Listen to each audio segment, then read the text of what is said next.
Daf Yomi, Tractate Bava Batra, page 49b, top of the page, with the words Nachla Haba Lo.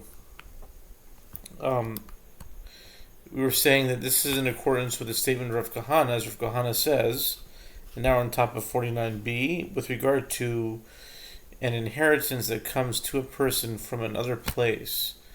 In other words, an inheritance one will receive in the future. A person can make a condition about it from the outset that he will not inherit it, since one can waive his future rights to property that is not currently his.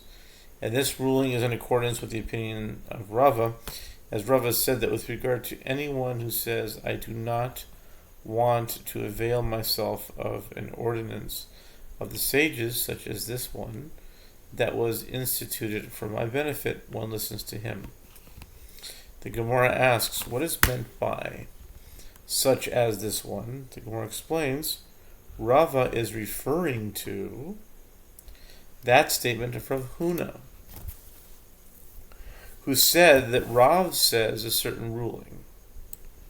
Rav Huna says that Rav says, a woman can say to her husband, I will not be sustained by you, and in turn I will not work.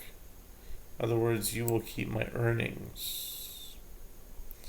The sages instituted that a husband must provide sustenance for his wife, and in exchange is entitled to her wages. Since this was instituted for the benefit of wives, the wife is able to opt out of this arrangement. Similarly, the husband may waive his rights to the profits from his wife's land. It is in such a circumstance that the Mishnah rules that even if he relinquishes rights, he does not establish the presumption of ownership by enjoying the profits.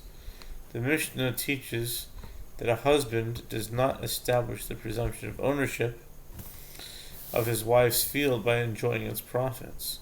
The Gemara suggests, by inference, the husband has the ability to bring proof that he purchased the field from his wife, or received it as a gift from her and consequently be regarded as the owner of the field. The Gemara asks, why is this proof decisive? Let her say, I did it, in other words, I gave or sold the field to my husband, only to please my husband, but I did not mean it. The Gemara quotes a source for this claim. Didn't we learn it in a Mishnah? Gets in 55b. If one purchased land from the husband, and after returned and purchased it from the wife, he purchased her rights to this land for after the death of her husband, or in the event of their divorce, as stipulated in her marriage contract, then his transaction is void. Apparently, she said, I did it. In other words, signed this bill of sale only to please my husband, but I did not mean it.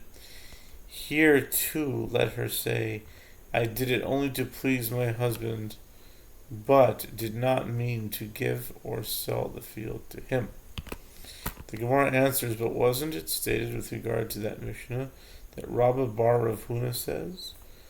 The halacha that a woman can claim that she acted only in order to please her husband is not stated with regard to all her property, but it is necessary only with regard to those three types of fields that have special status. One field about which he wrote to her in her marriage contract that it would serve as payment for her marriage contract.